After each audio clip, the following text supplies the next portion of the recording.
मैं एक सरकारी अस्पताल में थी और पिछले 4 सालों से वहीं पर नौकरी कर रही थी। मेरी शादी हो चुकी थी, लेकिन पिछले 1 साल से मैं अपने मायके में रह रही थी, क्योंकि ससुराल में नंदों और सास ने जीना हराम किया हुआ था। इसलिए मैं लड़ झगड़ कर अपने मायके में आ गई, जहां ससुराल वाला हिसाब ही था, क्योंकि मेरी भाभियां नंदों से कम नहीं थी। मैं कोशिश करती थी ज़्यादा से ज़्यादा वक्त अस्पताल में ही गुजारूं, कि घर वालों से कम ही सामना हो। कुछ दिनों से एक नया डॉक्टर अस्पताल में बड़ा मशहूर हो रहा था। कहा जाता था कि वो बहुत अच्छा और दयालु इंसान है, गरीबों का बहुत अच्छे से इलाज करता है। उसका नाम डॉक्टर निशांत था और वो स्किन की सर्जरी करता था। मैं उससे पहली बार तब मिली थी जब एक ऑपरेशन में मुझे उसके साथ भेजा गया। डॉक्टर साहब ने वाकई बहुत ध्यान से ऑपरेशन किया और मरीज के घर वालों को तसल्ली दी। सरकारी अस्पतालों में भला ऐसे अच्छे मिजाज डॉक्टर कहाँ पाए जाते हैं। डॉक्टर से मेरी अच्छी जान पहचान हो गई थी। अक्सर उसकी गैर मौजूदगी में उसके सारे काम मैं संभाल लेती थी। एक दिन मेरी भाभी से लड़ाई हो गई तो मैं आधी रात को घर से निकलकर अस्पताल आ गई। डॉक्टर ने मुझे हैरान होकर देखा तो मैंने बहाना बना दिया कि मैं नाइट शिफ्ट करने आई हूँ। कहने लगा, अगर तुम आ ही गई हो तो चलो मैं तुम्हें एक कमरे में छोड़ाऊं, वहाँ एक मरीज को तुम्हारी ज़रूरत है।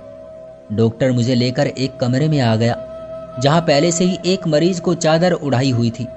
मुझे डॉक्टर ने कहा कि तुम अपनी नाइट शिफ्ट इस मरीज के पास पूरी करो, लेकिन ध्यान रखो कोई इसके पास ना जाए और ना ही तुम इसका चेहरा देखोगी। डॉक्टर ने जाते जाते मुझे 1000 रुपये भी दिए। मैंने हैरान होते हुए ले लिए।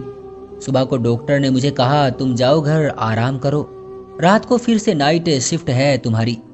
अगली रात फिर से डॉक्टर ने उसी मरीज के कमरे में मुझे भेज दिया और 1000 रुपये भी दिए। इसका ख्याल रखो लेकिन शक्ल न देखो।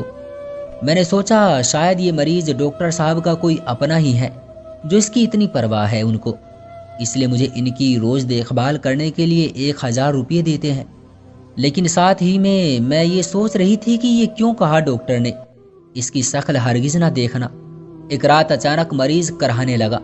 उसके मुंह पर चादर ढकी हुई थी, इसलिए शायद सांस नहीं ले पा रहा था। मैं उसके चेहरे से चादर हटाने ही लगी थी कि उसी वक्त डॉक्टर साहब आ गए और मेरा हाथ पकड़कर जोर से डांटा कि मैंने तुम्हें कहा था ना कि मरीज के चेहरे की चादर नहीं हटानी। मैंने कहा इसे सांस नहीं आ रहा है, कराह रहा है। डॉक्टर कहने लगा, तुम इसको नींद का इंजेक्शन लगा दो, मगर आज के बाद ये गलती कभी मत करना, वरना पैसों से भी जाओगी और नौकरी से भी। सुबह डॉक्टर आया तो मैं वापस चली गई, मगर मेरा मोबाइल उधर ही रह गया।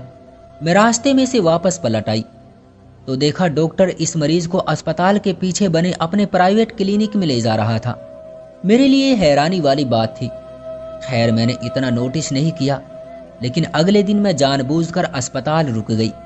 आज भी वही देखा कि डॉक्टर मरीज को अपने क्लिनिक ले जाते हैं और रात को उसकी देखभाल के लिए मुझे छोड़ जाते हैं। इस सारे मामले में मुझे बहुत कुछ अलग लग रहा था, लेकिन चुप रही। अगले दिन जब मैं हॉस्पिटल पहुंची तो डॉक्टर निशांत उसी मरीज के कमरे में मौजूद थे। मैंने हल्का सा खिड़की के पर्दे से झांक कर देखने की कोशिश की, लेकिन ज्यादा कुछ नहीं दिखाई दे सका। बस एक हल्की सी झलक मेरी नजर उस मरीज के चेहरे पर पड़ गई थी, जिसे देखकर एक बार तो मेरे होश ही उड़ गए थे। फिर सोचा कि शायद पर्दे में धुंधला दिखाई देने की वजह से ये मेरा वहम भी हो सकता है। खैर कुछ देर बाद डॉक्टर कमरे से बाहर आए और मेरी रात की ड्यूटी लगाकर चले गए।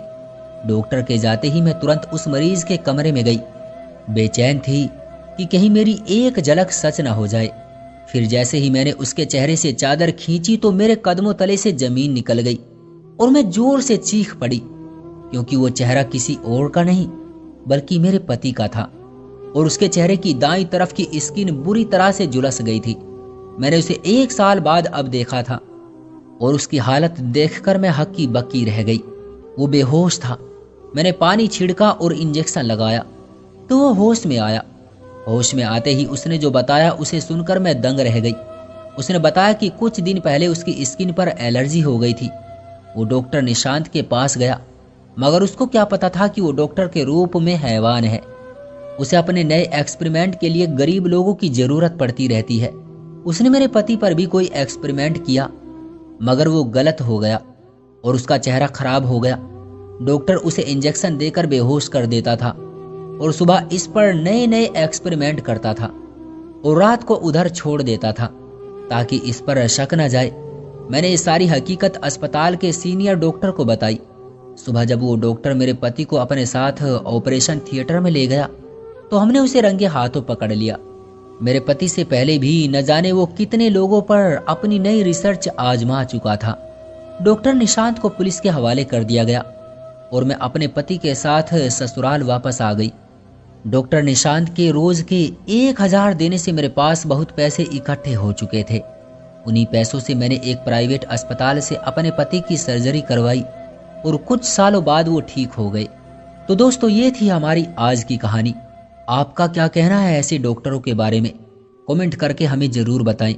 वीडियो को लाइक करके चैनल को सब्सक्राइब कर लीजिए और साथ में घंटी को दबाकर ऑल पर सेट कर लीजिए ताकि आने वाली वीडियो आपको तुरंत मिले। मुझे दीजिए अगली वीडियो तक इजाजत। तब तक के लिए धन्यवाद।